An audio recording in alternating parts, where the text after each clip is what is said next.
Esimda xato bilan yozardik har bir so'zni. Maktab payti do'stlarim bilan ko'chada shomgacha shunchaki daydib yillar o'tganin sezilmasdan manzil sari eltadi.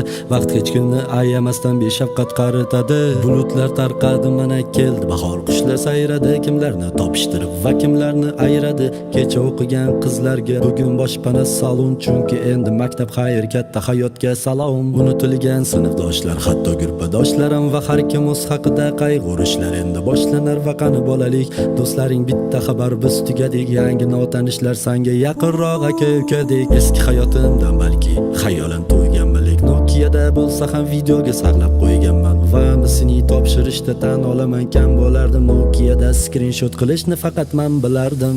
Esimda erta turish uchun internetdan o'zimni tiyishim, ko'rardik darsdan qochganlarni kalta kiyishim, so'rardik har xil bahonalar uyga javob berishini, o'qituvchini mot qilardik o'zaro kelishib. 6-soatiga deyarli qolmasdim, hatto och qolganimda bufetdan qarzga non bosib. Sinf rahbarimizni nimalardir qilib ko'ndir, kim birinchi borsa sazdavat qilib qo'yardi kontur. Onda sonda qo'shni sinf bilan o'ynab interes va sehrgarlik bo'lib tuyulardi bizga Clinton. Balki hozirgidan ko'ra biz beg'ubor tuyulardik. Kim sigaret cheksa san tez o'lasan deb kulardik. Hech qanaqa telegram biz anketa to'ldirardik. Vaqti kelsa o'qituvchini ham kuldirib o'ldirardik. Yaxshirog'i skameyka bizga begona divan. Anketachi qizni topsam anketalarni so'rayman. Esimda kundalikni hamma yashirgan o'sha paytlar. Bitta mar topilmaguncha bir-birimizni ayblab, bori Java, o'yin, Sefar, Ruyokachka degan saytlar. Esimda Ummonni bolalar yoqtirmagan o'sha paytlar. Beg'bor sutkalarda, qor o'ynab kurtkalarda yurardik eski havorang sovet mashrutkalarda. Zebra ruchkalardan zvonok qutqarardi. Esimda endi ochilganida paynet butkalarda. Sevgi izhor qilishlar unutilmas ayb bo'lgandi. Ko'z oldimizda o'sgan nechta qizlar hayb bo'lgandi. Statuslar qo'yish uchun o'kiradigan sayt bo'lardi, toki aql kirganida hamma yurak mayb bo'lgandi.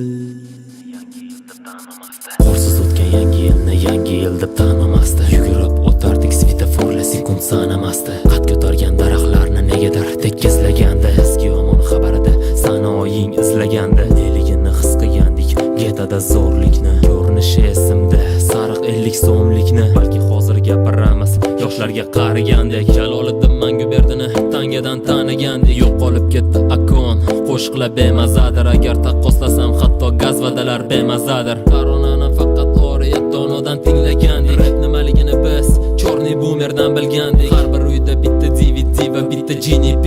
Wi-Fi paydo bo'lganda o'qigan edik Wi-Fi. Bluetoothdan narsa tashab zagruzka sekin to'lardi. Har bir domda ko'ngli ochiq rus babulalar bo'lardi. Ko'rlarda seriallar qo'ni qo'shninikida. Qish san'atasiga yaqin ayollar panikada. Balki hozirgi yoshlar bilishganida hech yo'q, faqatki biz bilamiz kimligini milisyo. Telefonda ilon o'yin yutolmasdik hech ham. Bizni super qahramonimiz ko'ngli ochiq Jackie Chan. Uz ota yo'l avtobuslar juda ham kam bo'lardi. Hamma ham futbolda Ronaldinho desa tan olardi. Ko'chalarda artizandan suv oqardi, ichishardik. Line operatori bilan doim o'ynashardik. Bizga tuyularmidi yoki rostdan to'q yashardik. Uyda yolg'iz boshlansa har ishimizni tashardik. Chiroq o'chganida sham bilan o'ynashib o'tirgandik. Aqua yo Spring suvini avtoritet deb bilgandik. Avtoritet telefon 6300 bo'lgan. Bizda eng zo'r stand-up faqat Hojiboy bo'lgan. Bu kunlarim ham o'tib ketadi xuddi qora kino. Unutilamiz go'yo unutilganidek domino. Axir hayotda hech nima qilishga hali ulgurmading. Topganing bitta do'st va shu ham X betadin. Va kuzatgan fasllar almashishini tomosha qilgan. Va bir o'zim emasman bilib turib xatolar qilgan. Va balki paytlar ham keladi uyg'onib erta azon. Qariganda tengdoshingni izlaganidek sarson. Biz o'sha avlod bolalikdan sirazu qaragan. Va yillar o'tib do'stini ham zo'rg'a eslab tanigan.